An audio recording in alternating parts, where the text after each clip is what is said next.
Residential school and college పిల్లలు కళాశాల principal Kishan గారు, టీచర్స్ గీతా మాలిని గారు, ప్రశాంతి గారు, అదేవిధంగా సైన్స్ ప్రచారకులు సోమశేఖర్ గారు, బాలయ్య గారు, Mohan, Vignan Darshini team members, core team member Shobharani, ఈ విజ్ఞానయానం ప్రయాణంలో మాతో పాటు కొనసాగుతున్న టీం మెంబర్స్, మా టీం మెంబర్స్ మొహమ్మద్ అలీ, మహేష్ బాబు, కళాశాల టీచర్స్, లెక్చరర్స్, అదేవిధంగా విద్యార్థినులు, విజ్ఞాన దర్శిని హైదరాబాద్ నగర ప్రధాన కార్యదర్శి రాజు, విద్యార్థినులందరికీ విజ్ఞాన అభినందనాలు. మిత్రులారా, ఇప్పటిదాకా ఒక పాట పాడుకున్నాం కదా, ఎవరి గురించి పాడుకున్నాం? సైంటిస్టుల గురించి కదా. ఈ నెలకు ఒక ప్రత్యేకత ఉందంటే ఏంటా ప్రత్యేకత? ఈ నెలలో ఏ సైన్స్ డే?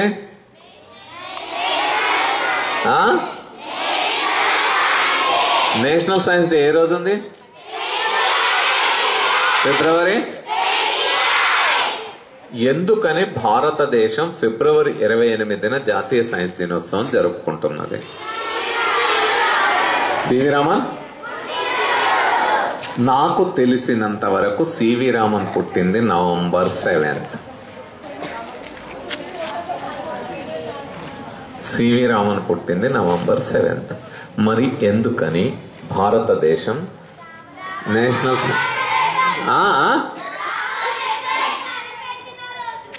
రామన్ ఎఫెక్ట్ ఒకసారి అలా గట్టిగా సపోర్ట్లు వేసుకోండారా. అయితే ఏదైనా ఒకటి కనిపెట్టాలంటే సైన్స్ రంగంలో అది ఒక్కరోజు జరిగేది కాదు. It is a continuous process, జరుగుతూ ఉంటుంది. అయితే ఆయన కనిపెట్టిన రోజు కాదు, అది కనిపెట్టి ప్రయోగాత్మకంగా నిరూపించుకొని అనేక పరిశోధనలు చేసుకొని దాన్ని అనౌన్స్ చేసిన రోజు. దిస్ ఈస్ రామన్ ఎఫెక్ట్ అని. రామన్ ఎఫెక్ట్ అంటే ఏంది? ఇప్పుడు మనం ఆకాశం చూస్తే బ్లూ కలర్ ఉంది. ఏ కలర్ ఉంటుంది ఆకాశం?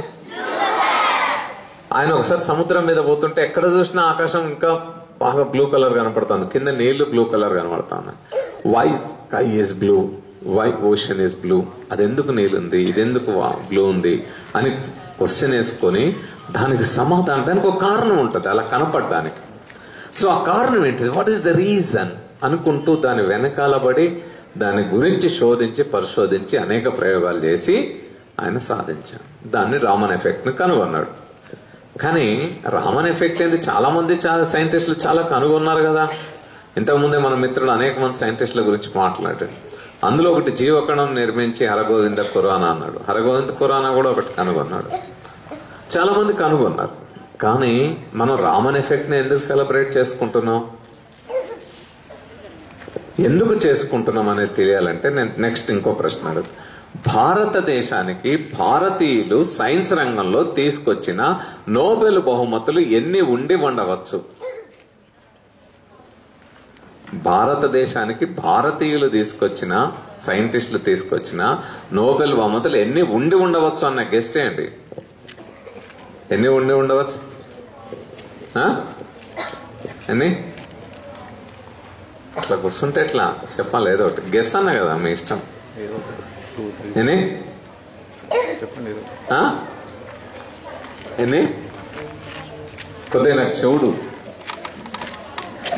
ఎన్ని? 12. ఇంకా 28, 57, ఇంకా 3, ఇంకా. సో ఇట్లా మనం ఎంత లెక్కలేసు 5, 8 ఇట్లా మనం ఎన్ని లెక్కలు వేసుకున్నా భారతదేశానికి సైన్స్ రంగంలో భారతీయులు తీసుకొచ్చిన నోబెల్ బహుమతి ఎన్ని? ఒకే ఒక్కటే, అది సర్ సివి రామన్ తీసుకొచ్చారు. అది ఇన్ ది ఇయర్ ఆఫ్ 1930, 1930 సంవత్సరంలో తీసుకొచ్చారు. 1930 అంటే బిఫోర్ ఇండిపెండెన్స్, ఆఫ్టర్ ఇండిపెండెన్సా? Before independence. అంటే 1930 అంటే ఇప్పటికీ దాదాపు 95 ఏళ్ళు, అంటే ఒక శతాబ్ద కాలం అటు ఇటుగా అప్రాక్సిమేట్లీ శతాబ్ద కాలం, ఒక సెంచరీ నుంచి ఇంకో నోబెల్ ప్రైజ్ రాలేదు, భారతీయులు తీసుకురాలి. భారతదేశానికి వాస్తవంగా 2 నోబెల్ ప్రైజ్లు వచ్చినాయి. ఇంకొకటి మన తెలంగాణ రాజధాని హైదరాబాద్ నగరంలో, సికింద్రాబాద్ పక్కనే ఉండే బేగంపేటలో ఒక సైంటిస్ట్ పరిశోధన చేశాడు. ఏంటి ఆ పరిశోధన అంటే, మలేరియా డిసీజ్ కి కారణం ఏంటి, what is the reason for the malaria disease, దానికి కారణం ఏంటిది, వాట్ ఈస్ ద కాజ్ అని కనుగొన్నందుకు ఆయనకి నోబెల్ ప్రైజ్ వచ్చింది. ఆయన సర్ రొనాల్డ్ రాస్, కానీ ఇండియన్ కాదు, భారతదేశంలో చేశాడు కాబట్టి భారతదేశానికి వచ్చింది. 2 నోబెల్ ప్రైజులు వచ్చినాయి సైన్స్ రంగంలో, కానీ భారతీయులకు వచ్చింది ఒకటే. ఎన్ని? ఒకటే. అందుకనే భారతదేశం మళ్ళా సైన్స్ రంగంలో ఇంకొక నోబెల్ బహుమతి తీసుకురావాలన్నా, ఒక అంతర్జాతీయ స్థాయి పరిశోధనలు జరగాలన్నా, పెద్ద ఎత్తున భారతదేశం మిగతా దేశాలతో అనేక రంగాల్లో పోటీ పడాలంటే, ముఖ్యంగా సైన్స్ అండ్ టెక్నాలజీలు ముందుకు పోవాలంటే కొత్త కొత్త రీసెర్చెస్ చేయాలి. చాలా కొత్త మంది సైంటిస్టులు కావాలి. ఇప్పుడు సైంటిస్టులు కావాలంటే మన కిషన్ సార్ మొదలు పెట్టాలనే ఇప్పుడు రీసెర్చ్, మన ప్రిన్సిపల్ సార్, లేకపోతే మన ఫిజిక్స్ మేడం మొదలు పెట్టాలనే ఇప్పుడు కూర్చొని, లేకపోతే ఇక్కడ ఉండే గీతామాలిని మేడమో, ప్రశాంతి మేడమో, సోమశేఖరో, ఇంకెవరు, మన బాలయ్య, ఎవరు మొదలు పెట్టాలి? నేను. ఎవరు చేయాలి? సైన్స్ చదివి సైన్స్ రీసెర్చ్లోకి వెళ్లాల్సింది ఎవరు? ఎవరు? ఎవరు? ఎవరు? అంటే సైన్స్ ని ప్రేమించి, సైన్స్ ని ఇష్టంగా చదివితే మనమే సైంటిస్టులుగా ఎదుగుతాం. సరే, ఇది మాట్లాడుకోవడానికి ముందు నాకు చిన్న కథ చెప్పాలనిపిస్తుంది. చెప్పాలనా వద్దా? పోలాండ్ దేశంలో 2 అక్కచెల్లెళ్ళు ఉండేవాళ్ళు. ఎవరు? పోలాండ్ దేశంలో 2 అక్కచెల్లెళ్ళు ఉండేవాళ్ళు. వాళ్ళకి చదువుకోవాలని బాగా ప్రేమ, అందులో సైన్స్ చదువుకోవాలని చాలా ఇష్టం. ఏం చదువుకోవాలని ఇష్టం ఉంటే చదువుకోవచ్చు కదా సార్, ఏముంది, మంచిగా రెసిడెన్షియల్ స్కూల్ ఉంది, గవర్నమెంట్ భోజనం ఉంది, టీచర్లు ఉన్నారు, ప్రిన్సిపల్ సార్ ఉన్నాడు, యూనిఫామ్, బట్టలు అన్ని ఇచ్చారు కదా సార్, చదువుకోవచ్చు కదా అని మనం అనుకోవచ్చేమో. కానీ ఆ పోలాండ్ దేశంలో అప్పటి పరిస్థితి ఏంటంటే, మనల్ని బ్రిటిష్ వాళ్ళు పరిపాలించినట్టు వాళ్ళని రష్యన్ జార్ చక్రవర్తులు పరిపాలించేవాళ్ళు. ఎవరు? అప్పుడు ఎవరు సైన్స్ చదువుకున్నా, మ్యాథ్స్ చదువుకున్నా, ఇంకోటి చదువుకున్నా వాళ్ళని జైల్లో పెడతారు. మరి వాళ్ళు ఏం చేయాలంట? రష్యన్ జార్ చక్రవర్తుల చరిత్ర చదవాలి, వాళ్ళకు సంబంధించిన సాహిత్యం మాత్రమే చదవాలి తప్ప సైన్స్ చదివితే శిక్షలు వేస్తారు, జైల్లో పెడతారు, ఇంకా మాట్లాడితే మరణ శిక్ష చంపుతారు. చదవడానికి లేదు. ఇద్దరికి ఏమంటే ఇష్టం? మరి చదివితే ఏం చేస్తారు? మరి ఏం చేయాలి? వాళ్ళు స్కూల్కు పోయి ఏమో అక్కడ రష్యన్ జార్ చక్రవర్తుల చరిత్ర, వాళ్ళ లిటరేచర్, వాళ్ళ సాహిత్యం చదవడం, రహస్యంగానేమో స్కూల్లో కానీ ఇంటికాడ కానీ రహస్యంగా పుస్తకాలు దాచుకొని రహస్యంగా సైన్స్ చదువుకున్నారు. అట్లా బాగా ఇష్టం పెరిగింది. కానీ సైన్స్ చదివితే సరిపోదుగా, డిగ్రీలు కావాలన్నా, సర్టిఫికేట్ కావాలన్నా, ఇంకా పెద్ద చదువులు కావాలంటే లేవాడా, లేకపోను చంపుతారు, జైలు పంపుతారు. ఏం చేయాలి?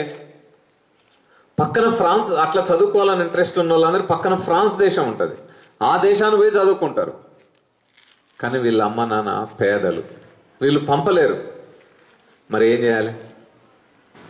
ఏం చేయాలో వాళ్ళకి అర్థం కాదు. అప్పుడు చెల్లి ఏం చెప్పిందంటే, అక్క ఓ పని చేయి, మనం దాచుకున్న డబ్బులు ఉన్నాయి కదా, ఇవి పెట్టి కొనుక్కొని, నువ్వు టికెట్ కొనుక్కొని, నువ్వు జనరల్ టికెట్ కొనుక్కొని ప్యారిస్ వెళ్ళిపో ట్రైన్లో. నేనేం చేస్తా, ఇక్కడ దొరల బిడ్డలు, భూస్వాముల బిడ్డలు, డబ్బులున్న వాళ్ళ బిడ్డలు ఉంటారు కదా, వాళ్ళకి ట్యూషన్లు చెప్పి కష్టపడి నేను ఎట్లా ఒకట్లా నేను డబ్బులు సంపాదించి నీకు పంపిస్తా, నీ ఖర్చులు నేను పంపిస్తా, నువ్వు పోయి చదువుకో అని చెప్పాను. చెప్తే అక్క ప్యారిస్ వెళ్ళిపోయింది, ఫ్రాన్స్ దేశం క్యాపిటల్. మనక ఇండియా క్యాపిటల్ ఏంటిది? ఇండియా క్యాపిటల్ ఏంటిది? సో ఫ్రాన్స్ క్యాపిటల్ ప్యారిస్కి వెళ్ళింది అమ్మాయి. వెళ్ళి ఆ అమ్మాయి ఈమె డబ్బులు సంపాదించి పంపుతా ఉంది, ఆమె చదువుకోవడం మొదలుపెట్టింది. చదువుకొని ఎంబీబీఎస్ సీట్ సంపాదించింది. ఎంబీబీఎస్ చదివితే ఏమవుతారు?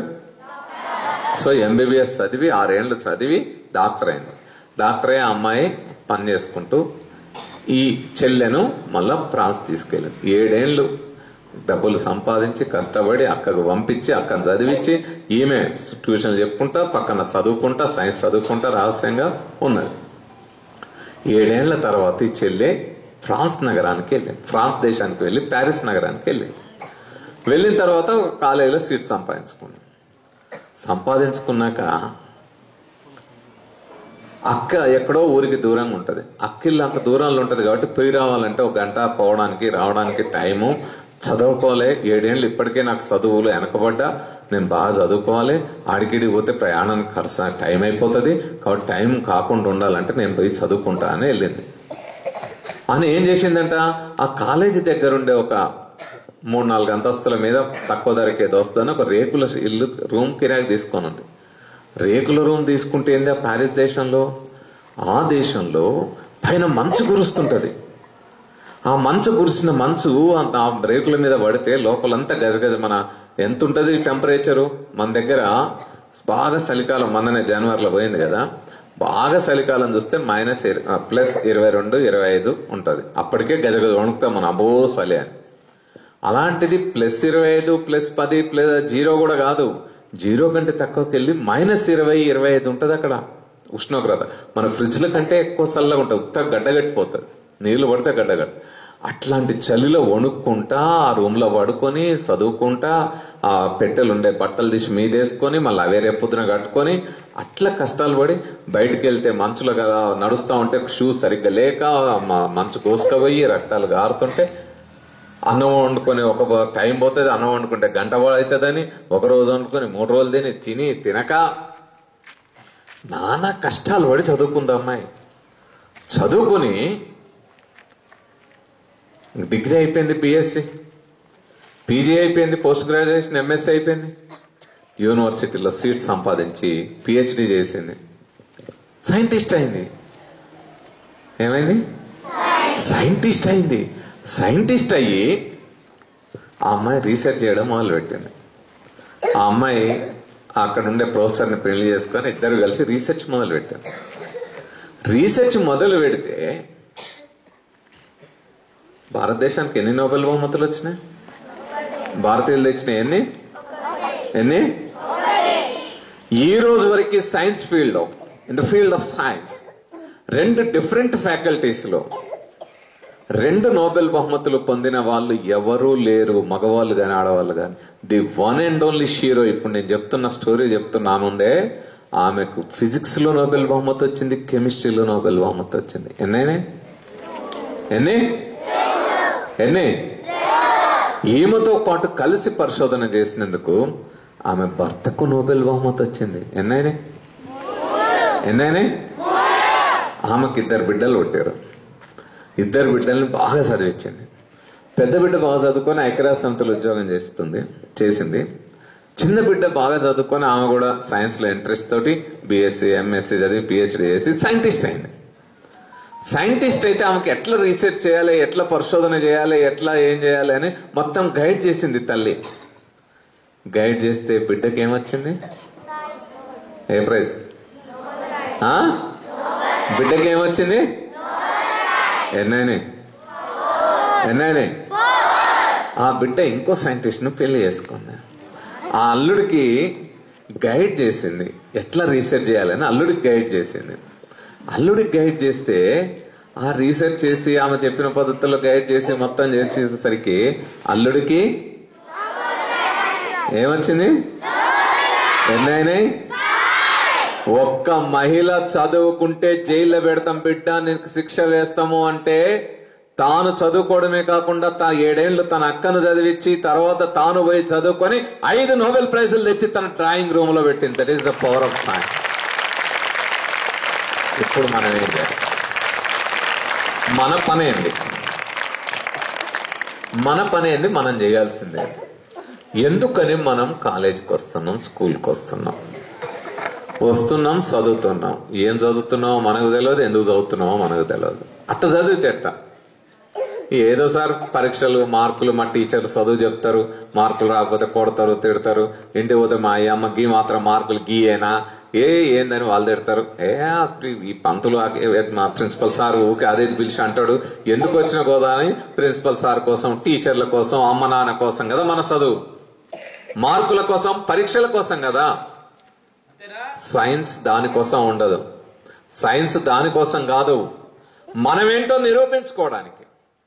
మనమేంటి, నేను ఏం కావాలనుకుంటున్నా, నా జీవితంలో నేను ఏం కావాలనుకుంటున్నా, నేను టీచరా, నేను డాక్టరా, నేను లాయరా, నేను ఒక ఇంజనీరా, లేకపోతే నేను ఒక ఐఏఎస్ఆ, ఐపీఎస్ఆ, పోలీస్ ఆఫీసరా, లేకపోతే రాజకీయ నాయకుడినా, ఓ క్రీడాకారినా, ఓ గాయకురాలనా, ఏ రంగంలో అయినా సరే నీ లక్ష్యం ఏంటి? ఒక ఉన్నతమైన లక్ష్యాన్ని పెట్టుకుని దాన్ని సాధించడానికి ఏం చేయాలో మనం చేయాలి.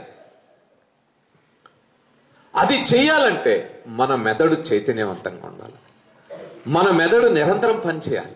మిగతా ఏ జీవజాతికి లేని ఒక ప్రత్యేకమైన అవయవ వ్యవస్థ, ఏ జీవజాతికి లేని ఒక ప్రత్యేకమైన పెక్యులియర్ విలక్షణమైన అవయవ వ్యవస్థ, నాడీ వ్యవస్థ, నర్వస్ సిస్టమ్ అంటాం. అదే దాని ఒక ఉన్నతమైన ఒక సంక్లిష్టమైన నాడీ వ్యవస్థ మన బ్రెయిన్, మెదడు. ఏముంది? ఈ మెదడుని మనం ఎంత షార్పెన్ చేస్తే మనం అంతగా ఎదుగుతాం. మెదడుని షార్పెన్ చేయాలంటే ఏం చేయాలి? మీరు మీ ఇంట్లో మీ దగ్గర పెన్సిల్ మొలికి ఎరుగుతుంది, ఏం చేస్తారు? దేనితోటి? షార్ప్నర్ తోటి షార్పెన్. మన ఇంట్లో కత్తి, చాకు లేకపోతే ఇవన్నీ మొండిపోతాయి. మొండిపోతే ఏం చేస్తారు? మొండిపడితే పడేస్తారా? ఏం చేస్తారు? ఏంది? ఏం చేస్తారు? దేంతో రాస్తారు? బండకేసి రాస్తారా? బాగా రాస్తారా? రాస్తే షార్ప్ అయిద్దా? మరి దీన్ని ఏ బండకేసి రాకాలి మన బ్రెయిన్ని? ఇది షార్పెన్ కావాలంటే ఏ బండకేసి రాయాలా? ఏ సానరాయితో రాకాలా? ఏంటి? వేటికి రాకాలా? బుక్స్. ఇప్పుడు ఈ బుక్ తీసుకొని నేను ఇక్కడ పెట్టి బర్ర బర్ర రాకాలా? ఏం చేయాలి? ఏం చేయాలి? ఏం చేయాలి? చదవాలంటే ఇట్టిట్ట కోక్కుంటా, ఇది ఇవి ఎప్పుడు అయిపోతుందో, టైము స్టడీ అవర్ ఎప్పుడు అయిపోద్దా, రేపు పొద్దున ఏ ప్రశ్న అడుగుతారో ఎందుకు అని చదివింది అనుకోరు. ఆ చదువు వల్ల ఇది షార్పెన్ కాదు. ఇష్టపడి ప్రేమించి చదవాలి. ఆ అమ్మాయి నువ్వు చదువుకుంటే జైలుకు పోతావంటే కూడా ఎంత లవ్ చేసింది సైన్స్ని. లవ్ అంటే మీ సినిమాల్లో చూపెట్టినట్టు రామ్ చరణ్ తేజాలు, మహేష్ బాబులు వాళ్ళు పోయి పార్కులు ఎమ్మటి తిరుగుడు, ఒకళ్ళు ఎమ్మటి ఒకళ్ళు, ఇది కాదు. This is not love. Love చేయడం అంటే ఆ పుస్తకాన్ని, ఆ చదువుని, ఆ సైన్స్ని ప్రేమించి అదేంటిది, నేను దాని అంత తెలుసుకుంటా, దాని సంగతి ఏం తెలుసుకుంటా అన్నట్టు కనుక మనం చదివితే yes we can do. Madam క్యూరీకి ఎన్ని బ్రెయిన్స్ ఉన్నాయి? నేను ఎంతమంది చెప్పిన 5 నోబెల్ ప్రైజ్లో ఇంటికి తెచ్చింది ఎవరు? మన పాట పాడిన ఎంతమంది క్యాన్సర్ను బాగు చేసి కన్న తల్లి క్యూరీ అనే ఒక పాట పాడిండు, అంతేనా? సో ఆ మేడం క్యూరీ 5 నోబెల్ బహుమతులు తెచ్చింది కదా, ఆమెకి ఎన్ని బ్రెయిన్స్ ఉన్నాయి? ఎన్ని? స్టీఫెన్ హాకింగ్కి ఎన్ని ఉంటాయి? ఐన్స్టీన్కి ఎన్ని ఉంటాయి? సివి రామన్కి ఎన్ని ఉంటాయి? మనకెన్ని ఉంటాయి? మరి వాళ్ళు చేసినప్పుడు మన బ్రెయిన్ ఎందుకు అది సాధించలేదు? Why can't we? మనం ఏదో ఒకటి సాధించగలం కదా. ఇప్పటి నుంచి మనం మొదలు పెడితే సాధ్యంగా ఉంది ఏదన్నా ఉందా? మన పనే చదువుకోవడం కదా. మన విలువైన జీవితంలో, మన జీవితంలో ఒక విలువైన కాలాన్ని 10 ఏళ్ళు, 12 ఏళ్ళు, 15 ఏళ్ళు, 20 ఏళ్ళు ఈ బళ్ళల్లో, కాలేజీలలో, ఈ విద్యా సంస్థల 4 గోడల మధ్య ఎందుకు పెడతా ఉన్నాం? ఎందుకు వస్తా ఉన్నాం, వెళ్తాను, తిప్పటి రానే వచ్చే పోనే పోయి అన్నట్టు పోదామా? మనం ఏంటో నిరూపించుకోవడానికి, నేనేంటో తేల్చుకోవడానికి మనం ఇష్టపడి ప్రేమించి చదవాలి. చదివినప్పుడు మన బ్రెయిన్ షార్ప్ అవుతుంది, చాలా షార్ప్ అవుతుంది. అది అంతటి చైతన్యం కావాలంటే మనం బాగా చదువుకోవాలి. మీరు ఈ నెలలో చూడండి, ఈ నెల మేము సైన్స్ మాసోత్సవం ఉన్నాం. ఎందుకని? ఈ నెలలో పుట్టిన సైంటిస్టుల చరిత్రలు చూస్తే మనకు అర్థం అవుతుంది.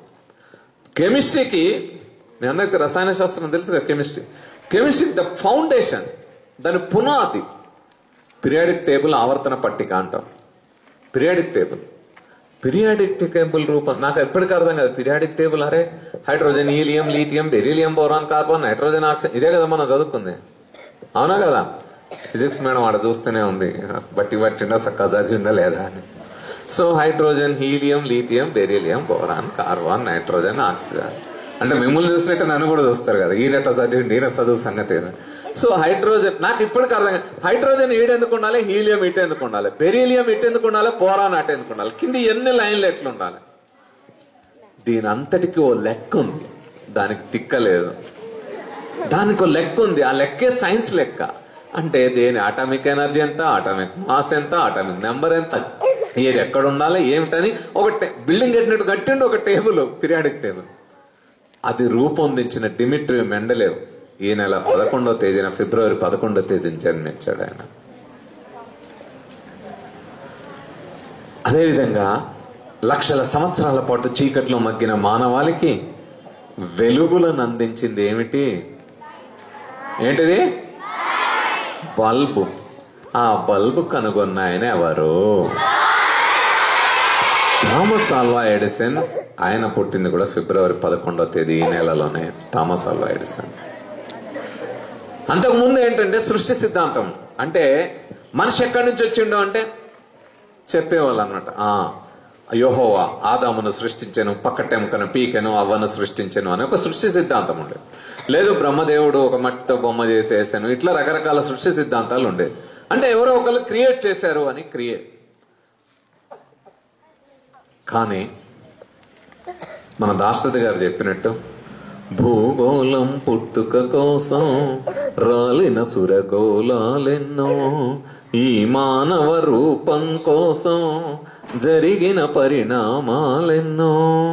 ఈ మానవ రూపం కోసం 350 కోట్ల సంవత్సరాల జీవ పరిణామం జరిగింది. దాని ఫలితమే ఈ రోజు ఈ మానవ రూపం ఏర్పడింది అని చెప్పి ప్రతిపాదించిన అనేక సాక్ష్యాధారాలతో, ఎవిడెన్సెస్ తో ఆ హైపోథెసిస్ ప్రపోజ్ చేసిన చార్లెస్ డార్విన్ జన్మించింది ఈ నెల 12వ తేదీ. సో అంటే ఈ రోజుకి ప్రపంచవ్యాప్తంగా వందల వేల రీసెర్చెస్ లో, పరిశోధనల్లో చార్లెస్ డార్విన్ చెప్పిన ఆ ఎవల్యూషన్ థియరీని సైంటిఫిక్ గా ప్రూవ్ అవుతూ వస్తా ఉన్నది. ఈరోజు ప్రపంచవ్యాప్తంగా ఏ సైంటిస్ట్ జువాలజీ మీద ప్రయత్నం చేయాలన్న, జంతు శాస్త్రం, ఈ ప్రాణము, ఈ పరిణామం, వీటి మీద పరిశోధన చేసే ప్రతి ఒక్కరూ చార్లెస్ డార్విన్ సిద్ధాంతం ఆధారంగానే చేస్తున్నారు. అప్పటిదాకా మనకి రాత్రిపూట నక్షత్రాలు చూస్తే, పైకి చూస్తే నక్షత్రాలు కనపడతాయి, సుక్కలు కనబడతాయా? ఆ సుక్కలు కనపడేప్పుడు మనకు చిన్నప్పుడు పాట నేర్పారు, twinkle twinkle little star how I wonder what you are, like a diamond in the sky. అక్కడ మెరుస్తూ ఉంటే అన్ని డైమండ్స్ లాగా లేవు, అన్ని కొన్ని మినుకు ఉంటున్నాయి, కొన్ని చాలా బ్రైట్ గా మెరుస్తా ఉన్నాయి. అరే ఈ బ్రైట్ గా మెరుస్తున్నాయి ఏంటి, వాటిలాగా ఇవి ఎందుకు మినుకు వంట లేవు అని అట్లా చూసేసరికి అరే ఇవేదో తేడా ఉంది ఏంటిదని. అయితే ఇవన్నీ స్టార్స్, ఇవి మాత్రం ప్లానెట్స్ అని వాటి పేరు పెట్టుకొని కంటితోటి చూసినప్పుడు ఒక 4-5 కనపడతా ఉన్నాయి. అరే ఇది వీనస్, ఇది మార్స్, ఇది జూపిటర్ అని వాటికి పేరు పెట్టుకున్నారు. ఈ వీనస్, మార్స్, జూపిటర్, సాటర్న్ ఇవి కనపడతా ఉన్నాయి. కానీ మన మూన్కు, మన సన్కు, మన ఎర్త్, మన భూమికి ఒక శాటిలైట్ ఉంది మూన్. మరి జూపిటర్కు ఉందా, మార్స్కు ఉందా, ఈ వీనస్కు ఉందా, సాటర్న్కు ఉందా? అప్పటికి తెలియదు, కనపడతలేవు. కంటికి కనపడే వరకే తెలుస్తా ఉంది. మొట్టమొదటిసారి తాను తయారు చేసుకున్న ఒక స్కోప్ని ఆకాశం వైపు తిప్పి దాన్ని చూస్తే, గెలీలియోస్కోప్ అంటాం, గెలీలియోస్కోప్ని ఆకాశంలోకి తిప్పి చూస్తే ఆ జూపిటర్, ఆ బృహస్పతి గ్రహం ఏదైతే ఉందో జూపిటర్ పక్కన కొన్ని సుక్కలు కనపడ్డాయి. అప్పటిదాకా ఎవరికి కనపడలే, ఫస్ట్ టైం ఆయనకు కనపడ్డది. ఏంటి సుక్కలు ఇట్లా తిరుగుతా ఉన్నాయి, ఊక ఒకసారి తేడున్నాయి ఇట్లున్నాయి అని దాన్ని మొత్తం డయాగ్రామ్ తీసుకోవడం మొదలు పెట్టండి. అన్ని బొమ్మలు గీసుకున్నాడు. ఇప్పుడు ఇంత ఇంత టైం, ఈ టైంకి ఇక్కడ ఉంది, ఈ టైంకి ఇక్కడ ఉందని అట్లా కొన్ని నెలలు అబ్జర్వ్ చేసి ఇవన్నీ జూపిటర్ యొక్క మూన్ శాటిలైట్స్ అని కనిపెట్టి చెప్పాడు. అంతేకాదు ప్రతి దాన్ని ప్రయోగాత్మకంగా నిరూపించాలని చెప్పాడు.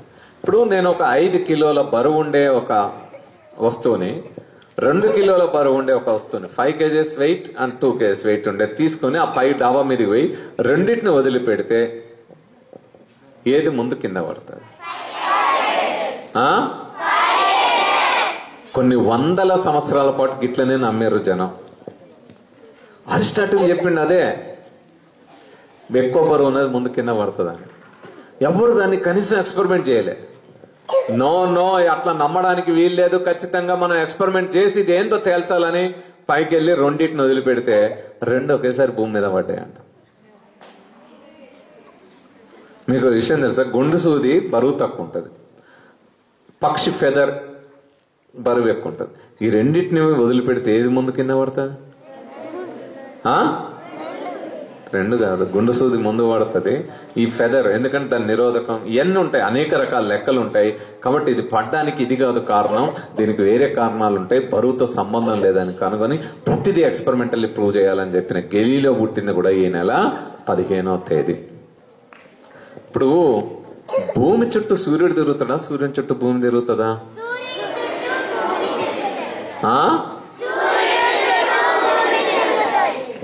సూర్యుని చుట్టూ. ఈ మాట చెప్పినందుకే 400 సంవత్సరాల క్రితం మొట్టమొదటిసారి ఈ మాట చెప్పిన కోపర్నికస్ అనే సైంటిస్ట్ ని మా మత విశ్వాసాలకు విరుద్ధంగా చెప్తావా, మా గ్రంథాలకు ఉన్నదానికంటే విరుద్ధంగా చెప్తావా, వీడికి పిచ్చి లేచింది, వీడు మతద్రోహి అని మొత్తం మత న్యాయస్థానాల చుట్టూ తిప్పి వేధించి హింసించారు ఆయన్ని. నేను కూడా ఏమంటున్నంటే మీరు అబద్ధాలు చెప్తున్నారు అంటున్నా. సూర్యుని చుట్టూ భూమి తిరుగుతుందా, భూమి చుట్టూ సూర్యుడు తిరుగుతాడా? మీరు అబద్ధం చెప్తున్నారు. నేను చెప్తా చూడండి, సూర్యుడు morning sun rises in the east, ఉదయం సూర్యుడు తూర్పున ఉదయించును, అవునా కాదా? అవునా కాదా? అక్కడ ఉన్నాడు. మధ్యాహ్నం నడినెత్తున వచ్చిందా top. Evening sun sets in the west, సాయంత్రం పడమర అస్తమించును, అవునా కాదా? మరి సూర్యుడు తిరిగాడు, భూమి ఏడ తిరుగుతాను చూపెట్రి ఏడ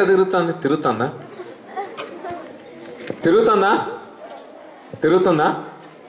మరి మీరు ఏమంటారు?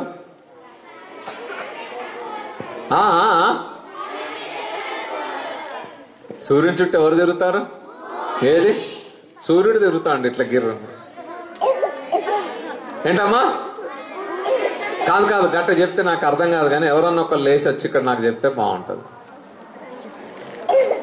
అర్థం అంటే నాకు అర్థం కాదు, నాకు కొద్దిగా మీ భాష నాకు తెలియదు, నాకు కొద్దిగా నిలబడి చెప్తే అర్థమవుతుంది. ఎవరన్నా ఒకళ్ళు చెప్పమల్లి, అదే చెప్పు, ఏం కాదు. కింద మనం తల అస్సలుగా ఉంచొద్దు, గుర్తుపెట్టుకోరి. తప్పు చేసిన వాళ్ళు తలలు ఉంచుతారు. We have to raise our head. Savitribai Phule మనకు నేర్పింది అదే. సావిత్రిబాయి పూలే చరిత్ర విన్నారా? ఆమె మొట్టమొదట అమ్మాయిలకు చదువు చెప్పాలని బయలుదేరితే, తను చదువు నేర్చుకొని చదువు చెప్దామని పోతే, ఆడోళ్ళు చదువుకుంటే మా వంటలు ఎవడు చేయాలి, నా బట్టలు ఎవడు ఉతకాలి, ఇంట్లో పని ఎవడు చేస్తాడు, షాకిరి ఎవడు, చదువులేదు గదిలేదు పో అని ఆమె తిట్టిరు, బూతులు తిట్టిరు, దూషించారు. ఆఖరికి ఇక ఆమె అయినా పోయి చదువు చెప్తాంటే ఇక లాభం లేదని నీళ్ళల్లో పెండ మలం కలిపి ఆమె మీద వేసారు. ఆమె కూడా అయ్యో అని బాధపడకుండా పోయిందంట. పోయినాక అనుకుందంట, నేనెందుకు బాధపడాలా, నేనెందుకు తలదంచుకోవాలా, తప్పు చేసేది వాళ్ళైతే వాళ్ళు కదా, నాకేముంది అనుకుందంట. ఇక వీళ్ళు అనుకోర్రు ఇంత అవమానించినాం కదా ఇక రాదనుకోని తెల్లారంటే ఒక బాక్స్ పట్టుకొని పోతా ఉందట. మళ్ళా ఇంత చేసినా మళ్ళా వస్తుందని మళ్ళా నీళ్లు మలం అదే పేడ కలిపి మళ్ళా చల్లారంట. చల్లితే నవ్వుకుంటా పోయింది. ఏంది ఇంత నవ్వుకుంటా పోయింది. స్కూల్ పోయిందంట, మంచిగా అడిగి పోయి ఏం చేసింది, అడిగి పోయింది మంచిగా స్నానం చేసి ఆ బట్టలు ఆడబడేసి మంచిగా బాక్స్ ఓపెన్ చేసి అందులో ఉండే కొత్త బట్టలు అంటే ఉతికిన బట్టలు కట్టుకొని పిల్లలకు స్మార్ట్ చదువు చెప్పడం మొదలెట్టారు. అన్ని రకాల అవమానాలు ఎదుర్కొని చదువు చెప్పిన చదువుల తల్లి సావిత్రిబాయి పూలే మొట్టమొదటి మహిళలకు చెప్పింది కాబట్టి ఈ రోజు ఇన్ని కోట్ల మంది మహిళలు చదువుకుంటున్నారు. మీరు అందరూ చదువుకోవాలి. కాబట్టి మనం ఎప్పుడు తలెత్తదు, నిలబడి చెప్పాలా, తప్పు రైటా తేల్చుకుంటారు వాళ్ళు, మనకేంది. చెప్పురు ఏంది, సూర్యుడి చుట్టూ భూమి తిరుగుతాడని ఎట్లా చూపెడతారు మీరు? కాదు, పక్కోళ్ళ చుట్టూ వెనుకోళ్ళ చుట్టూ ఎందుకు తిరుగుతారు? మనకు కూడా బ్రెయిన్ ఉంది, మన బ్రెయిన్ కూడా పనిచేస్తుంది. ఒకటి తిరుగుతుంది, ఇంకోటి తిరిగినట్టు అనిపిస్తుంది. ఏదన్నా ఉదాహరణ చెప్తారా మీరు లైఫ్ లో? మనకు భూమి తిరుగుతుంది అన్నారు, సూర్యుడు తిరిగినట్టు అనిపిస్తా ఉంది.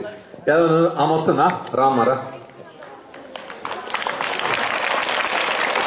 నిలబడితే నేను అనుకున్నా నన్ను కొట్టడానికి నిలబడదేమో అనుకున్నా.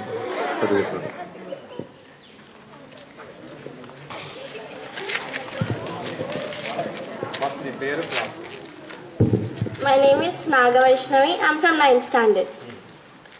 గ్రావిటేషనల్ ఫోర్స్ వల్ల మనకి ఎర్త్ రొటేషన్ జరుగుతున్నది తెలియట్లేదు. అట్లాంటి ఎగ్జాంపుల్ ఏదన్నా ఒకటి తిరుగుతుంటే ఇంకోటి తిరుగుతున్నట్టు ఏదైనా కనపడుతుంది తిరిగేది ఒకటి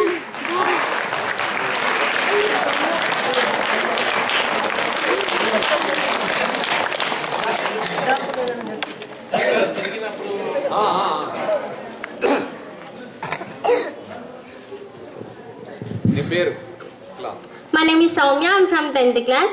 యాక్చువల్గా మనం ఎప్పుడైనా జర్నీ చేసేటప్పుడు మనం ఒక వెహికల్లో వెళ్తుంటే మనం మూవ్ అవుతాం, కానీ మనకి మన సరౌండింగ్స్ చూస్తూ ఉంటే మనకి ట్రీస్ మూవ్ అవుతున్నట్టు అనిపిస్తుంది, కానీ మనం మూవ్ అయ్యేది మనం. సౌమ్య ఈమెమో ఎందుకు అట్లా మనకు తిరిగినట్టు అనిపిస్తుంది గ్రావిటేషన్ ఫోర్స్ వల్ల మనం దీనికి అతుక్కున్నాం కాబట్టి అదే అని తను చెప్పింది. ఈమె సౌమ్య ఏం చెప్పిందంటే దానికి ఎగ్జాంపుల్ ఏదైనా చూపెడతారా అంటే సౌమ్య ఏమంటుందంటే మనం అంటే ఏదైనా వెహికల్లో పోతున్నాం, కారో బస్సో లారో ఎలానో పోతున్నాం, ట్రైన్ పోయేటప్పుడు కిటికీల నుంచి మనం పక్కా చూస్తాం, ఏమవుపడుతుంది మనకి?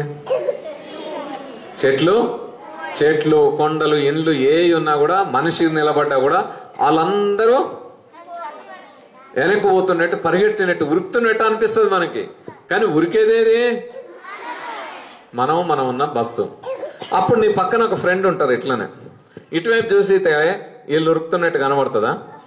కానీ ఏమో కూడా 60 కిలోమీటర్ల స్పీడ్ ఉంది, బస్సు ఎంత స్పీడ్లో ఉందో అంత స్పీడ్లో, కానీ ఏమనిపిస్తుంది పక్కనే ఉంది కదలినట్టే ఉంటుంది. అవునా కాదా? ఓకే, వీళ్ళిద్దరిని ఒకసారి గట్టిగా కొడదామా? వాళ్ళని కొడదామంటే మీరు సపోర్ట్లు కొడతారు. Okay good.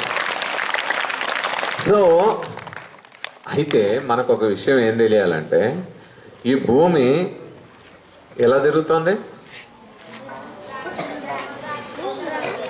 తన చుట్టూ తాను తిరగడానికి ఎంత టైం పడుతుంది? 24 hours పడుతుంది. అయితే ఈ భూమి తన చుట్టూ తాను ఒక్క రౌండ్ తిరగడానికి 24 hours పడుతుంది కదా. 24 hours లో ఒక్క రౌండ్ తిరగాలంటే ఎంత స్పీడ్తో తిరగాలి? గంటకి. ఇప్పుడు మా కారు ఉంది, మేము హైదరాబాద్